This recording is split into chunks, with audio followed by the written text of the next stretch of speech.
Hello everyone, এর আগের একটা বড় ভিডিওতে দেখিয়েছিলাম প্রথমবার আমার মা আমাদের বাড়িতে কিছুদিন থাকার জন্য আসে, ওই মাত্র 4 দিনের জন্য।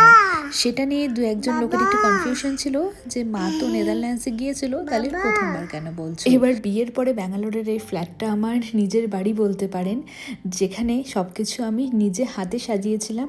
আর এই বাড়িতে মা কখনো এর আগে আসেনি। যাই হোক, আবার 4 দিন পরেই ফিরে যাওয়ার পালা, সেজন্যই সকাল সকাল খাওয়া দাওয়া করে মারা বেরিয়ে পড়বে।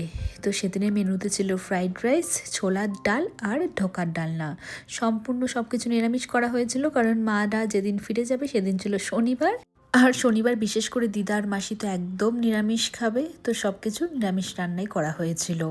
আর ফিরে যাওয়ার আগের দিনই দাদার বাড়ি থেকে দিদা আর মাসি আমাদের বাড়িতে এসেছিল। তারপরে এখান থেকে সবাই মিলে এখন বাড়ির উদ্দেশ্যে রওনা দিবে।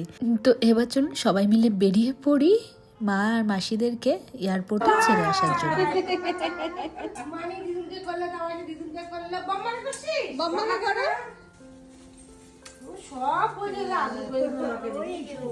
আর মানি দিদুনকে একটু তো দরজা খোলা দেখলেই ব্যাস একটু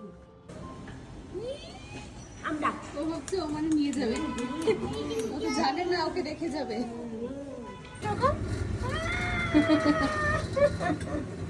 তো এবার গাড়িতে ব্যাগপত্র রেখে দিয়ে চলুন সোজা চলে যাই এয়ারপোর্টের উদ্দেশ্যে। কিট্টু তো ভীষণ খুশি সকাল থেকে, কারণ সকালেও রেডি হয়ে গিয়েছে, সবাইকে রেডি হওয়া দেখছে, ভাবছে হয়তো আমরা সবাই মিলে কোথাও বেড়াতে যাচ্ছি, আর দিদুনরা না হলে হয়তো ওকে সাথে নিয়ে যাবে।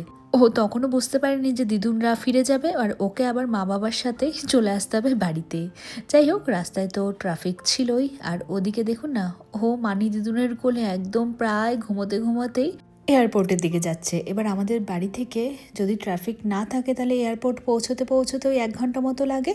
আর সেদিন তো আবার উইকেন্ড ছিল, তার মধ্যে আবার শনিবার, তো ট্রাফিক তো আমরা পেয়েছিলাম। তো ওই জন্য আমাদের প্রায় 1.5 ঘন্টা মতো এয়ারপোর্টে পৌঁছতে সময় লেগে গেল। এবার চলুন এয়ারপোর্টে পৌঁছে গিয়েছি, ব্যাগপত্র নামিয়ে। ও বাবা, এখানে তো আবার বেশিক্ষণ দাঁড়াতেও দেবে না, মাত্র 2 থেকে 3 মিনিটের মতো হয়তো দাঁড়াতে দেয়।